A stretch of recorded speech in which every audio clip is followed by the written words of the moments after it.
કીધું હતું પ્રશાંત સુંબે આઈપીએસ આવ્યા હતા, એમણે કેટલી 5 દિવસ સુધી આવ્યા હતા, કીધું હતું મને કે ભાઈ એમણે હોમ મિનિસ્ટર સાથે વાત કરવા માટે કોલ કર્યો તો મેં ના પાડી હતી, એમણે પ્રદેશ પ્રમુખ સાથે વાત કરી લો 2 મિનિટ, ના પાડી હતી. મેં કીધું મારે જોડાવું જ નથી, તો મેં વાત કરીને મારે થોડું કે સાહેબ મને એકવાર કાઢો પછી કે એ સિસ્ટમ જ નથી મારામાં, કોઈ બચાવી લો હું કરતો જ નથી. ને ખોટું કર્યું હોય તો આપણે એ કરીએ ને, આપણે કંઈ જ ખોટું નથી કર્યું પછી પણ વેઠવાનું આવે એટલે એનાથી તો વધારે શું. એટલે જેલમાં ગયા પછી પણ અમારી હિંમતને અમે મજબૂત કરી છે. બાકી જેલમાં માણસ જાય ને, જે અમારા જેવા ધારાસભ્યો હોય ને, એને ટ્રીટમેન્ટ આપવાવાળા બહુ બધા આવે છે, બહુ આઈપીએસ કક્ષાના બહુ બધા આવે ને નેતાઓની સાથે વાત કરાય દુનિયા કરે, પણ એમાં ચૈતર વસાવા ડરવાવાળા નથી. એટલે ભવિષ્યમાં પણ આ લોકોનું કોઈ એવું પ્લાનિંગ હશે કે આને સજા કરાવીને એમનું સભ્યપદ રદ કરાવી દઈએ અને એમને ઘરે બેસાડી દઈએ, એનાથી પણ ચૈતર વસાવા ડરે એવા નથી. ચૈતર વસાવાની લડાઈ તો હવે ધીરે ધીરે વધવાની છે. એકલા હતા, આજે 400 લોકો ચૂંટાયેલા છે મારી સાથે, મારા વિસ્તારમાંથી. કેટલા? 400 લોકો. એટલે એ ચૈતર વસાવા જ છે બધા. 80 લાખ રૂપિયા એક સભ્યને તોડવા માટે આ લોકોએ છેલ્લે આપવાની ઓફર કરી. નેત્રંગમાં, કદવાલમાં, છોટાઉદેપુરમાં, ધાનપુરમાં એક માણસ 80 લાખ રૂપિયા લેવા તૈયાર નહોતો. કીધું મને સામેથી, રેકોર્ડિંગો મોકલેલા, અમે મીડિયાને પણ આપ્યા હતા, નહીં લીધા કોઈ પૈસા. એટલે આ જ ચૈતર વસાવાની વિચારધારા છે, આ જ અમારી લડત છે, મૂળ લડત અમારી યાદ છે. રામ રામ, નમસ્કાર, જય જોહર, જય આદિવાસી મિત્રો. આપ જોઈ રહ્યા છો ન્યાય મંદિર ન્યૂઝ. મારી સાથે આ વિડીયોની અંદર તમારું હાર્દિક સ્વાગત કરવામાં આવે છે. મિત્રો, વાત કરવી છે કે આવતીકાલે સોમવાર અને તારીખ 24/8/2026. હવે મિત્રો, વાત કરવી છે કે આવતીકાલે જે ચૈતરભાઈ વસાવાને 7 વર્ષની સજા ફરવામાં આવેલી છે અને એની એક પછી એક તારીખ આપતા સુનાવણી સંભળાવતા ચુકાદો આપતા હાઈકોર્ટ દ્વારા લગભગ આજે 2 મહિના ઉપરનો સમય વીતી ગયો, છતાં હજુ પણ ચૈતર વસાવાને ન્યાય આપવામાં આવી રહ્યો નથી. આ એમની સાથે બીજા 8 જેટલા આરોપીઓને શરતી જામીન આપી અને જેલ મુક્ત કરવામાં આવ્યા છે. પરંતુ જે ચૈતરભાઈ વસાવાનું વનકર્મીઓને મારવાના આરોપમાં જે મુખ્ય નામ અને મુખ્ય આરોપ લગાવવામાં આવ્યો, એ ચૈતરભાઈ વસાવાને હજુ સુધી જેલની મુક્તિ મળી નથી. પરંતુ આવનારા ગઈકાલની 24 ઓગસ્ટના રોજ એમની સુનાવણી હાથ ધરવામાં આવવાની છે.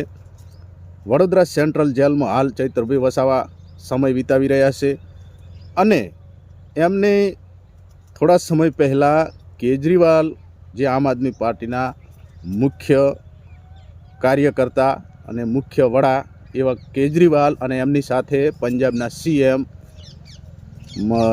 માનસિંહ, એ તમામ એમના કાફલા સાથે ચૈતરભાઈ વસાવાને વડોદરા સેન્ટ્રલ જેલ ખાતે મુલાકાત કરવા આવેલા. કેજરીવાલની આ ચૂપચાપ જે 15 મિનિટની મુલાકાત થઈ ચૈતરભાઈ વસાવા સાથે, એ 15 મિનિટની મુલાકાતની અંદર શું વાતચીત થઈ હતી એ સમગ્ર વિડીયોની અંદર જાણવું છે. વિડીયોમાં બન્યા રહેશો. ત્યારબાદ ચૈતરભાઈ વસાવાને કેજરીવાલ મળવા આવ્યા એ વાત લઈ અને જે આ થોડા સમય પહેલાં આમ આદમી પાર્ટીના ગુણલા ગાતા, ચૈતરભાઈ વસાવાના ગુણલા ગાતા, આદિવાસી વિસ્તારોના ગુણલા ગાતા એ કરશનદાસ ભાદરકા બાપુ, જે આમ આદમી પાર્ટી છોડીને હાલ કોંગ્રેસ સાથે જોડાઈ ગયેલા છે, તો એમને પણ એક એવું નિવેદન આપ્યું છે કે કેજરીવાલ ચૈતર વસાવાને શા માટે મળવા આવ્યા હતા. એમનો પણ ખુલાસો સાંભળવો છે. વિડીયોમાં બન્યા રહેશો, આગળ વિડીયોમાં બતાવવાનો છું. પરંતુ એ પહેલાં વાત કરવી છે કે ચૈતરભાઈ વસાવાને જે રીતે આ સરકારી તંત્ર દ્વારા, ભાજપ સરકાર દ્વારા જે રીતે અનેક ષડયંત્રો રચી અને વારંવાર એમને જેલની પાછળ ધકેલી દેવામાં આવે છે, એનું મોટું કારણ શું હોઈ શકે? શું ચૈતરભાઈ વસાવાની વધતી જઈ રહેલી લોકચાહના, આદિવાસી વિસ્તારોની અંદર આદિવાસીના હક માટે લડવું, આદિવાસી વિસ્તારના લોકોનો પ્રેમ મેળવવો, આદિવાસીના વિસ્તારોના હકના અવાજ ઉપાડવા, એ ચાહે નર્મદાનું પાણી હોય, રોડ રસ્તાઓ હોય, સ્કૂલો હોય, આરોગ્ય કેન્દ્ર હોય, પંચાયતના કામો હોય, સરકારી જંગલ ખાતાની જે લોકો જમીન ખેડે છે એના કોઈ મુદ્દા હોય, કોઈ મોટી કંપનીઓની અંદર આદિવાસી વિસ્તારના લોકો કામ કરતા હોય ને એમની સાથે અન્યાય થયો હોય, ત્યારે પણ ચૈતરભાઈ વસાવા એ મુદ્દાને ઉપાડી લેતા હોય છે અને આદિવાસી વિસ્તારના લોકોના સમર્થનમાં આવી અને જ્યાં ને ત્યાં એ બાથ ભીડી લેતા હોય છે. આ બધું સરકારને પોસાતું નથી અને એના કારણે ચૈતરભાઈ વસાવાને અનેક જૂના કેસો રીઓપન કરાવી અને વારંવાર જેલની અંદર મોકલી દેવામાં આવે છે. પરંતુ ચૈતરભાઈ વસાવાને ના તો કોઈ જેલ ડરાવી શકવાની છે, ના કોઈ સરકાર ઝુકાવી શકવાની છે. અને સૌથી મુખ્ય કારણ એ છે કે ચૈતરભાઈ વસાવાને જેલની પાછળ ધકેલવાનું મુખ્ય કારણ અને ચૈતરભાઈ વસાવા જ્યારે જેલમાં જાય છે ત્યારે સૌથી વધારે ખુશી મનાવતો વ્યક્તિ માત્ર ને માત્ર મનસુખભાઈ વસાવા છે, જેઓ 7 ટર્મથી ભાજપ સાથે જોડાયેલા છે અને રાજકીય ક્ષેત્રે પોતાની કારકિર્દી ધરાવે છે અને હાલ ભરૂચના સંસદ તરીકે ફરજ નિભાવે છે. આજ સુધી આ 35 વર્ષના દાયકાની અંદર મનસુખભાઈ વસાવા દ્વારા એક પણ એવું કાર્ય એમને સિદ્ધ કરીને બતાવ્યું નથી કે પોતાના લોકોનો પ્રેમ એમને મળી શકે. એ માત્ર ભારતીય જનતા પાર્ટીના જે કોઈ પણ રીતે આ પાર્ટી જીતી રહી છે એના કારણે જ આ વ્યક્તિ જીત મેળવી રહ્યો છે.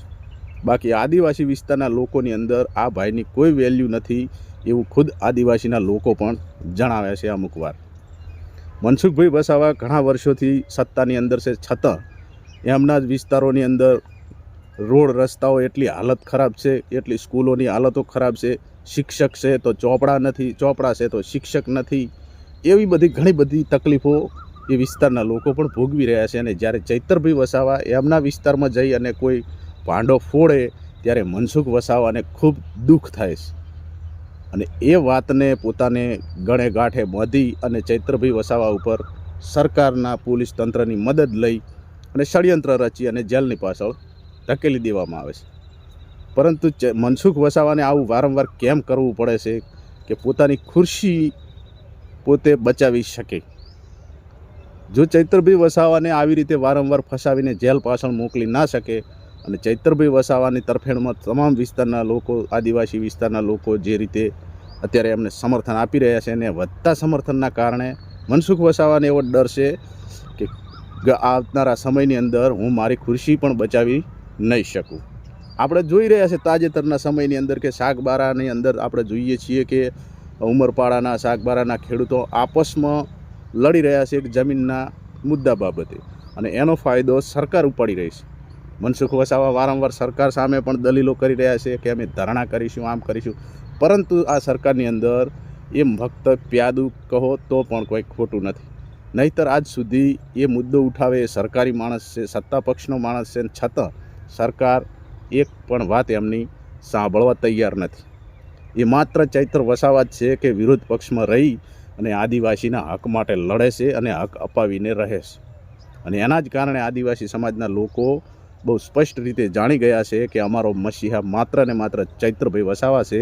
હાલ જેલમાં છે અને એમને છોડાવવા માટે આદિવાસી લોકો મોટા મોટા સંગઠનો, રેલીઓ, ઘણું બધું આંદોલનો કર્યું, ઘણું બધું સરકાર સામે અવાજ ઉપાડ્યા કે અમારા મસીહાને રિહા કરો. છતાં આ સરકાર વારંવાર હાઈકોર્ટની અંદર પિન મારે છે કે ચૈતરભાઈ વસાવાને ઘણીવાર શરતી જામીન આપીને મુક્ત કર્યા છે, છતાંય વારંવાર એ જ્યાં ત્યાં લોકો સાથે બાજી પડે છે, વારંવાર ગુનાઓ કરે છે. આવી પિન હાઈકોર્ટની અંદર ભરવામાં આવે છે. એટલા જ માટે હાઈકોર્ટના જજ સાહેબે પણ ચૈતર વસાવાને ટકોર કરી હતી કે તમને આગલી વખતે પણ એક શરતી જામીન આપીને જેલ મુક્ત કર્યા છે, તો તમે શા માટે ગુનાઓ કરો છો? પરંતુ ચૈતરભાઈ વસાવાને ગુનો કરવા માટે મજબૂર કરે છે લોકો, ષડયંત્ર. કે ક્યારે ચૈતરભાઈ વસાવા એક નાનો ગુનો કરે ને એમના ઉપર ચડી બેસીએ અને એમને કોઈ પણ રીતે કોઈ પણ ભોગે વધારે ને વધારે જેલની પાછળ ધકેલી શકીએ. અને આનો ભોગ ચૈતરભાઈ વસાવા વારંવાર બની ચૂક્યા છે.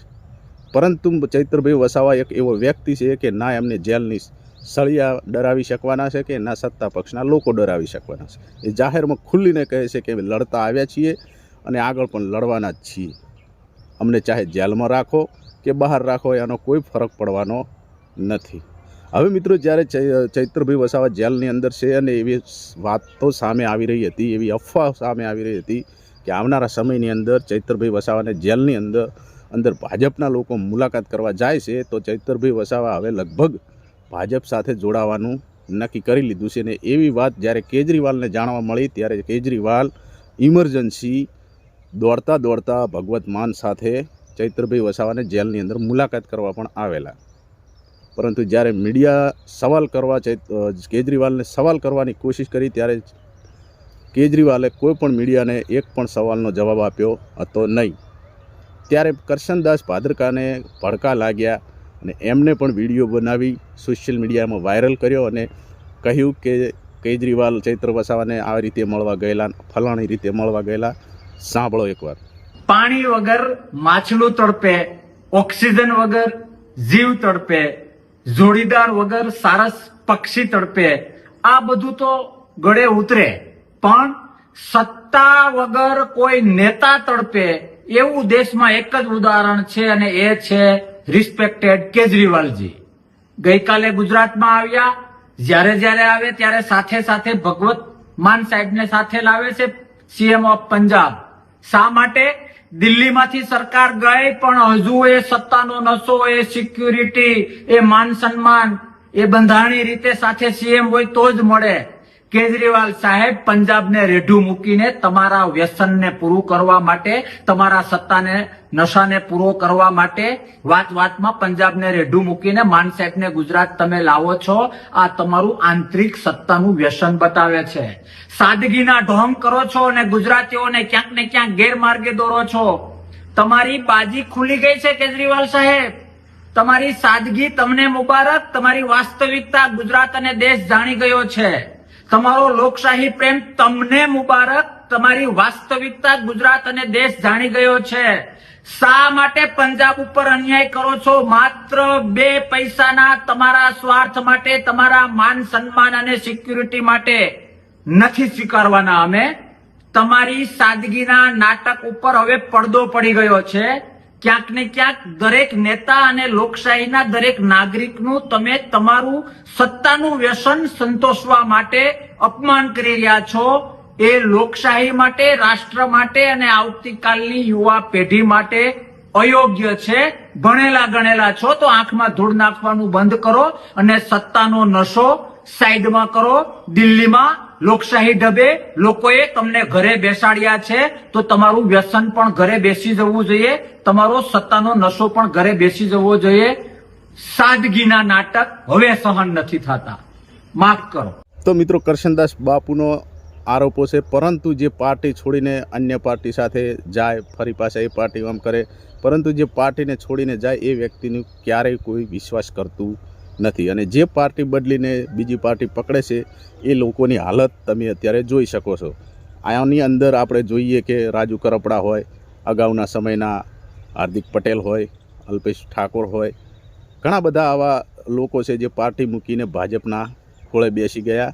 અત્યારે એ લોકોનું પાર્ટીની અંદર કોઈ એક વાત પણ સાંભળવા તૈયાર નથી હોતું. બરાબર.